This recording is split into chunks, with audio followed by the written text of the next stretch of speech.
Yang pertama ada gelombang. Gelombang adalah getaran yang merambat dalam merambatannya. Gelombang hanya merambatkan energi tanpa merambatkan mediumnya.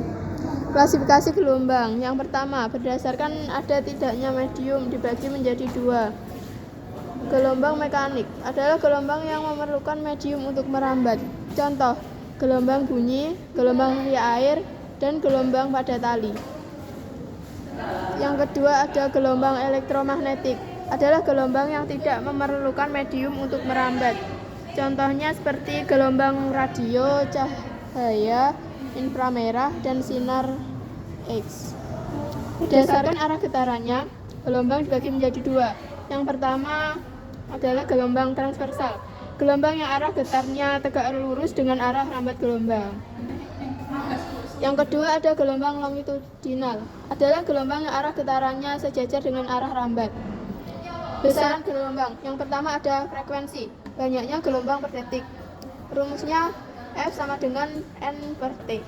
F adalah frekuensi, N banyaknya gelombang, dan T kecil itu waktu. Yang kedua ada periode, waktu yang diperlukan untuk membentuk satu gelombang. Rumusnya T besar sama dengan T kecil per N. T besar adalah periode, T kecil waktu, dan N banyak gelombang. Yang ketiga, panjang gelombang, yaitu jarak tempuh satu bukit dan satu lembah. Yang keempat, cepat rambat gelombang, jarak yang ditempuh dalam waktu 1 detik. Rumusnya seperti pada gambar. Yang kelima ada simpangan, yaitu jarak antar posisi yang bergetar dengan tidak seimbang. Yang keenam ada amplitudo, yaitu simpangan maksimum. Yang ketujuh ada fase gelombang, yaitu banyak bagian gelombang yang ditempuh pada waktu tertentu. Rumusnya seperti pada gambar. Sifat gelombang dibagi menjadi 5. Yang pertama ada dispersi atau pemecahan, yaitu peristiwa penguraian cahaya polikromatik menjadi cahaya monokromatik melalui peristiwa pembiasan cahaya. Yang kedua ada refleksi atau pemantulan, yaitu terjadi ketika berkas gelombang menabrak bidang pantul. Yang ketiga ada refraksi atau pembiasan, yaitu peristiwa membelokkan gelombang ketika memasuki medium yang berada di indeks bias. Rumusnya seperti pada gambar. Yang keempat ada difraksi atau penyebaran, merupakan fenomena pembelokan atau penyebaran cahaya atau gelombang melalui celah sempit. Dan yang terakhir ada interferensi atau penggabungan, yaitu fenomena ketika dua gelombang saling berinterferensi sehingga akan menghasilkan amplitudo. Adapun gelombang bunyi. Gelombang bunyi adalah gelombang yang merambat melalui medium tertentu. Gelombang bunyi merupakan gelombang mekanik yang digolongkan sebagai gelombang longitudinal.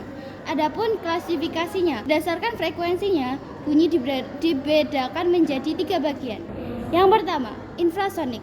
Infrasonik merupakan gelombang bunyi yang memiliki frekuensi kurang dari 20 Hz. Gelombang infrasonik dapat didengar oleh serangga seperti jangkrik ataupun capung. Yang kedua, audiosonik. Audiosonik merupakan gelombang bunyi yang memiliki frekuensi antara 20 sampai 20.000 Hz yang dapat didengar oleh manusia. Yang ketiga ada ultrasonik. Ultrasonik merupakan gelombang bunyi yang memiliki lebih dari 20.000 Hz dan bisa didengar oleh hewan, lumba-lumba, dan kelelawar. Cepat rambat bunyi. Jadi, gelombang bunyi mempunyai perbedaan cepat rambat dalam medium yang berbeda. Persamaan mencari cepat rambat gelombang bunyi dalam medium sebagai berikut. Secara umum bisa dilihat seperti pada gambar. Yang kedua, melalui zat padat. Gelombang bunyi dapat merambat melalui zat padat. Contoh, medium rambatan zat padat yaitu aluminium, baja, kaca, dan sebagainya. Persamaan cepat rambat bunyi yang merambat melalui zat padat adalah sebagai berikut. Melalui zat cair. Gelombang bunyi juga dapat melalui zat cair. Medium zat cair berupa air, raksa, helium cair, dan sebagainya. Persamaan cepat rambat bunyi dalam zat cair adalah seperti rumus pada gambar. Yang keempat, melalui zat gas. Gelombang bunyi juga dapat melalui medium udara atau gas. Persamaan cepat rambat bunyi dalam gas adalah seperti rumus pada gambar. Adapun gejala-gejala pada gelombang bunyi, yang pertama ada pemantulan. Merupakan keadaan ketika gelombang bunyi yang datang mengenai permukaan suatu medium keras dan kembali ke medium asalnya dengan sudut yang sama. Yang kedua ada pembiasan, yaitu refraksi terjadi jika gelombang bunyi dari suatu medium memasuki medium lain dengan sudut tertentu. Yang ketiga ada difraksi, yaitu gelombang bunyi yang panjang gelombangnya lebih panjang akan lebih mudah didifraksi. Yang keempat ada interferensi, yaitu rumusnya seperti pada gambar. Yang kelima ada efek Doppler, yaitu perubahan frekuensi atau panjang gelombang sumber gelombang pengamat karena adanya gerak relatif di antara keduanya, dengan rumus seperti pada gambar. Yang keenam ada pelayangan gelombang, yaitu interferensi dua bunyi beramplitudo sama namun berbeda frekuensi sedikit, dengan rumus seperti pada gambar. Selanjutnya, sumber-sumber bunyi. Yang pertama, dawai, dengan rumus seperti pada gambar. Dawai ini merupakan sumber bunyi yang digunakan pada alat musik gitar. Senar gitar yang dipetik akan menimbulkan getaran dan menghasilkan nada. Yang kedua ada pipa organa. Seruling dan trompet merupakan contoh sumber bunyi berupa kolom udara. Sumber bunyi yang menggunakan kolom udara sebagai sumber getarnya disebut juga pipa organa, dengan rumus seperti pada gambar. Yang terakhir ada gelombang cahaya. Gelombang cahaya merupakan salah satu contoh gelombang elektromagnetik. Berbeda dengan gelombang mekanik, gelombang elektromagnetik mampu merambat di ruang hampa, dipantulkan, dibiaskan, dipadukan melalui celah sempit, dihamburkan, dipolarisasikan, dan dapat terdispersi. Lensa tipis. Lensa merupakan benda bending yang dibatasi dua bidang batas, jari kelengkungan sama. Rumus seperti pada gambar. Yang kedua, jari kelengkungan berbeda. Rumus seperti pada gambar. Jari kelengkungan beda titik fokus benda.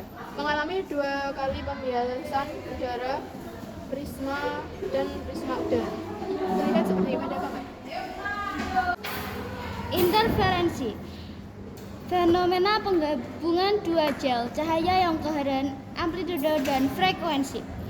Interferensi cahaya adalah perpaduan antara dua gelombang cahaya yang koheren, memiliki amplitudo dan panjang gelombang yang sama dan beda fase tetap. Interferensi maksimal, konstruksi, terjadi ketika dua gelombang cahaya dalam satu fase yang sama. Interferensi cahaya pada celah ganda terjadi karena adanya beda fase cahaya dari cahaya yang melalui kedua celah tersebut. Seperti pada gambar. Interferensi minimum. Ketika dua gelombang cahaya dalam fase beda gelombang gelap. Ketika sebuah sumber cahaya yang sama persis frekuensi dan panjang gelombangnya melewati dua buah celah, maka akan terjadi superposisi yang menyebabkan munculnya garis-garis gelap dan terang pada layar. Dan ini rumus seperti pada gambar. Sekian penjelasan dari kami.